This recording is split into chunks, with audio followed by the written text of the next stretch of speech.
I will explain the concept and the calculation of the p-value in a simple setting. P-value is used in hypothesis testing process, and its value is used in making decision.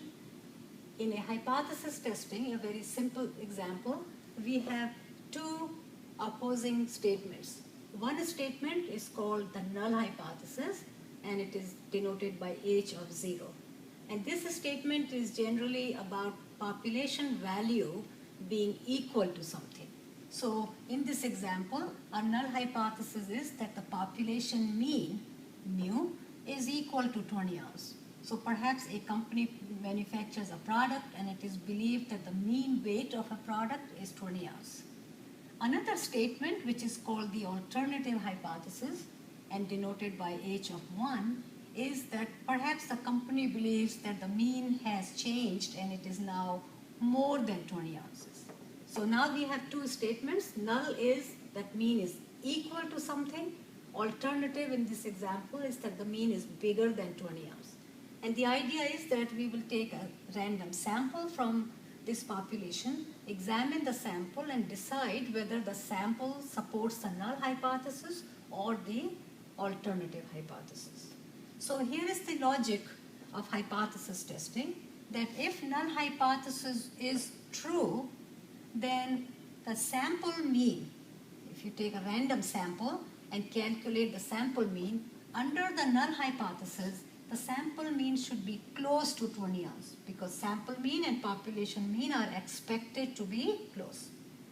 But if sample mean is significantly higher than expected value of 20, then we will reject null hypothesis and we will establish the alternative. So now we collect the data. So let us suppose that we took a random sample of 36 products and we calculate the sample mean. And let's suppose that the sample mean is 22 ounces. Let us also suppose that we know that the standard deviation is 4 ounces. We remember standard deviation is a measure of variability. Not all products will have the same weight. So sigma, it is the population standard deviation. In this problem, it is known to be 4 ounces. So now the question is, our x bar is 22 ounces. Expected value was 20. Is this significantly high? Is x bar significantly high? Well, how do we decide if it is significantly high? In statistics, we calculate the probability or the likelihood of the occurrence of an outcome. So what I would like to calculate is that if the null hypothesis is true, if the population mean is actually 20, what is the likelihood that x bar could be as high or higher than 22? Why higher? Because 22 is on the higher side, higher than 20. Expected value was 20. So the question now is, what is the probability that null hypothesis is true and x bar could be 22 or higher? Well, since x bar has a normal distribution because n is large, we can change this value 22 to a z-score. How? Well, from 22, I will subtract the mean, which is 20, and I will divide by the standard deviation of x bar, which is sigma over square root of n. So that's how we change this 22 to a z-score. And if you do this calculation, it turns out to be that we are calculating the probability that z is greater than or equal to 3. How do we calculate this probability? Well, one way is to read the normal table, or you could use the graphing calculator. This is a typical graph of z-scores, mean being 0. So the question is, well, what's the probability that z could be as high as or higher than 3? From the normal table, that probability turns out to be 0.13% or 0.0013. This probability is called the p-value. So what is the p-value? P-value is the probability of observing a result as high as or higher than what we have observed if the null hypothesis is true.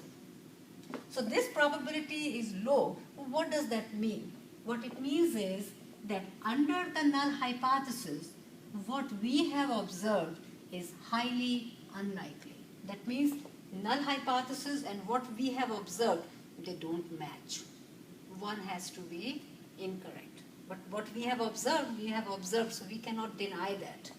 So because what we have observed is very unlikely under null hypothesis, we reject null hypothesis and conclude the alternative is true, which is that mu is bigger than 20. So now the question is, well, our p-value or probability, which was 0.13%, how do we know it is low? Do we have a guideline? And the answer is yes. Generally speaking, if the probability of an outcome is lower than 5% or 0.05, we consider that probability to be low. But our p-value was, remember, 0.13% or 0.0013. Obviously, it is a lot lower than 5%. By the way, this guideline that we select in advance is called level of significance, which is generally 5%. So that's the concept of p-value. Now let me mention one thing which is also very equally important is, let's come back to this number, sigma. Sigma is the population standard deviation. Often population standard deviation is not given.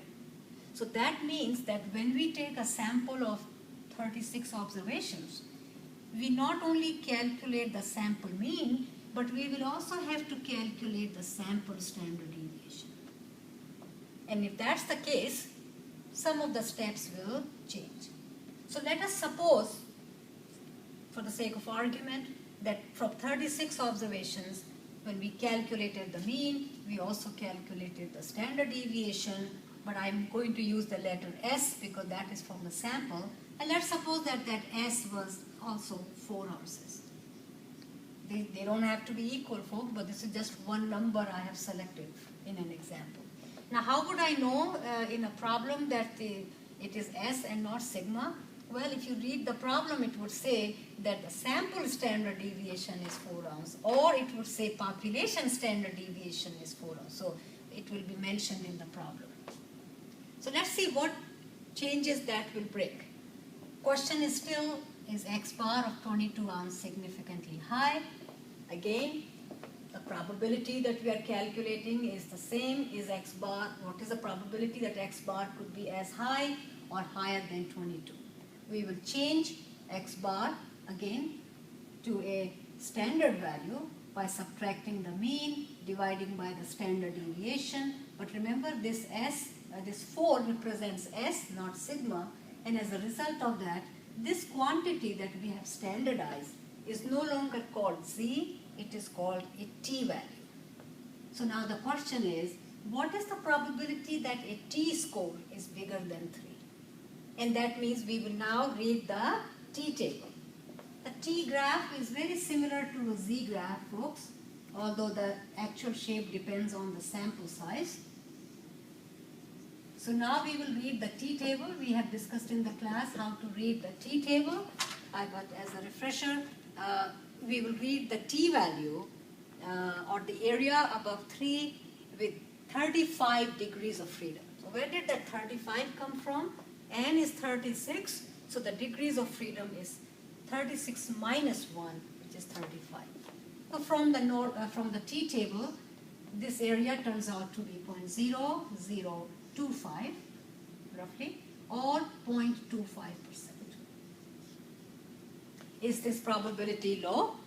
Yes, it is low, lower than 5%. So our decision will still be the same. What we have observed under null hypothesis is highly unlikely, so the null hypothesis should be rejected.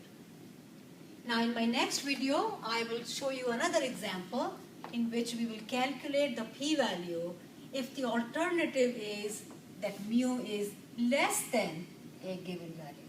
So the logic would stay the same, it's just minor changes because the calculation we will have to read the table slightly differently, so that would be given in the next video.